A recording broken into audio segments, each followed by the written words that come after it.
वास्ते गुने हुइयां, इतने प्यार से इतनी खूबसूरत तरीके से इस्तीफा मांगते थे। कुचू पुचू इस्तीफा दे दो, आज हमारा जन्मदिन है। महोदय, इससे पहले कि मैं बिल पे कुछ अपनी बात रखूं, ये बिल किन परिस्थितियों में आया उस पर भी अब मंथन होना चाहिए।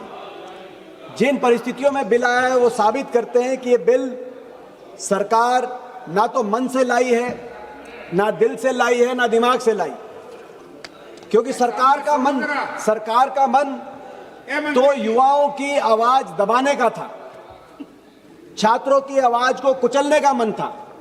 लेकिन जब पानी नाक तक पहुंच गया, जब सरकार को यह समझ में आया कि अब सिंहासन डोल रहे हैं, जब परिस्थिति और नैरेटिव, क्योंकि ये सरकार नैरेटिव की सरकार है, और जब नैरेटिव आपके नियंत्रण से बाहर हो गया, तब जाकर सरकार ने आनन फानन में इस बिल की भी घोषणा करी। एक कमेटी, नंदन नीलेकानी की कमेटी की भी घोषणा करी। प्रधानमंत्री जी भी तब इंस्टाग्राम पे आए और तब इस्तीफा भी हुआ। लेकिन मन से बिल नहीं लाई और सोच के भी बिल नहीं लाई, क्योंकि इसके जितने प्रावधान हैं उन प्रावधान का हमारे मायने में कोई अर्थ नहीं। कानून तो 2024 में भी बना था, इसी तरह का कानून था, उसमें सजा का प्रावधान थोड़ा आपने बढ़ा दिया। कमेटी तो 2024 में भी बनी थी, डॉक्टर राधाकृष्णन की कमेटी, जिसकी आपने परवाह करी नहीं। अब नंदन नीलेकानी की आपने हाई पावर कमेटी बना दी। क्या किया आपने? क्या फर्क है? थोड़ा सा सजा बढ़ा दी। दूसरा क्या फर्क है? आपने कहा फास्ट ट्रैक कोर्ट होगा। यह भी एक नया जुमला है बीजेपी का, fast track court. Fast track court मैं बताना चाहता हूं कि देश में 800 फास्ट ट्रैक कोर्ट अब चल रहे हैं, 800 फास्ट ट्रैक कोर्ट, जिसमें 2.5 लाख केसेस पेंडिंग हैं। और पेपर लीक के मामले में भी दिल्ली हाई कोर्ट ने राउज एवेन्यू कोर्ट को फास्ट ट्रैक कोर्ट बना दिया, जिसमें आपका सरकारी वकील तक भी आपने पहुंचाने का काम नहीं किया।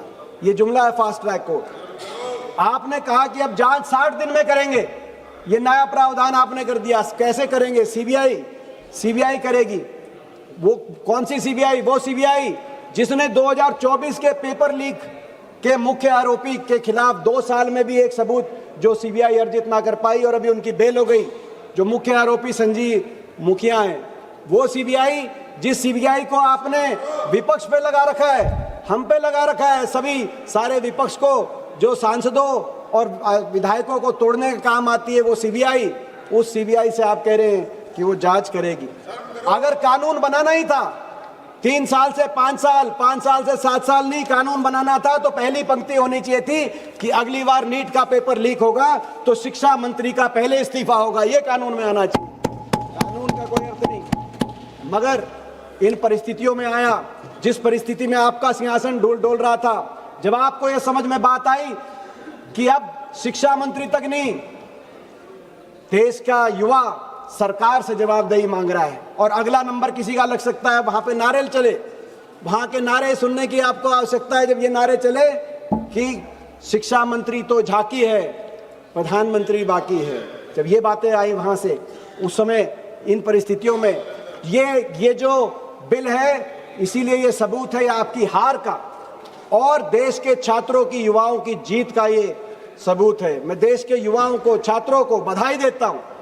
जिस तरीके से उन्होंने देश में दिखा दिया कि वो देश के भविष्य नहीं है, मगर वर्तमान में भी एक समझदार देश की ऐसी आवाज है जिन्होंने बिना हिंसा या कोई ऐसा रास्ता लिए, अहिंसा के रास्ते, अपनी रचनात्मक रूप से आप देश के गंभीर मुद्दों को आपकी कान तक पहुंचाने का काम किया।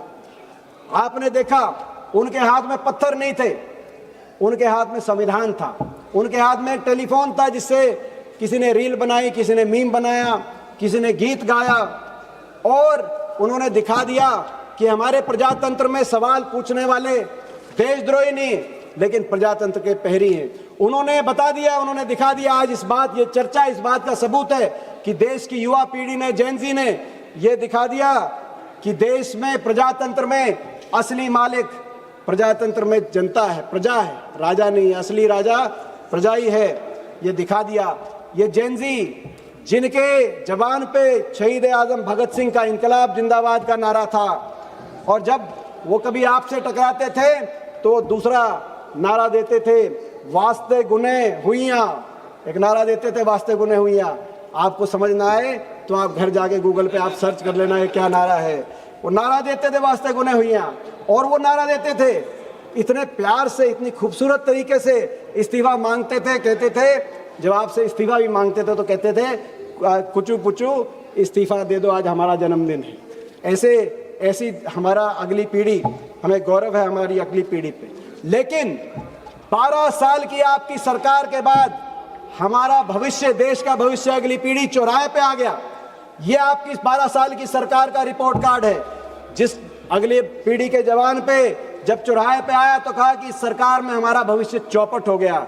ये आपका रिपोर्ट कार्ड है। उन्होंने कहा कि हमारी शिक्षा व्यवस्था चौपट हो गई इस सरकार में, ये आपका रिपोर्ट कार्ड है। उन्होंने कहा परीक्षा व्यवस्था चौपट हो गई, ये आपका रिपोर्ट कार्ड है। उन्होंने कहा रोजगार व्यवस्था इस सरकार में चौपट हो गई, ये आपका रिपोर्ट कार्ड है। और आपका रिपोर्ट कार्ड ये है, इन 12 साल के बाद लोकतांत्रिक व्यवस्था भी चौपट हो गई, इसीलिए देश के भविष्य को चौराहे पे आना पड़ा।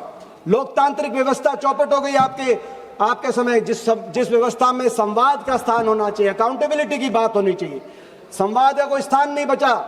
जहां बातचीत की बात होनी चाहिए थी वहां बैरिकेड, कोई भी वर्ग अपनी बात उठाता है। और जब अकाउंटेबिलिटी की बात होती है तो आपके मंत्री कहते हैं हमारे सरकार में इस्तीफे नहीं होते। कोई कितनी बड़ी गलती करे लेकिन इस्तीफे नहीं होते। बिना अकाउंटेबिलिटी के लोकतंत्र नहीं चल सकता। और आपने कैसे हैंडल किया?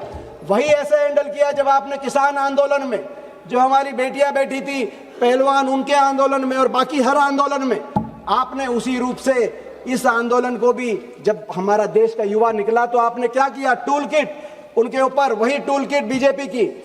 पहले नोएडा में बैठी मीडिया ने इनको देशद्रोही बताया, बीजेपी के आईटी सेल ने इनको विदेशी ताकतों से उनको प्रेरित बताया।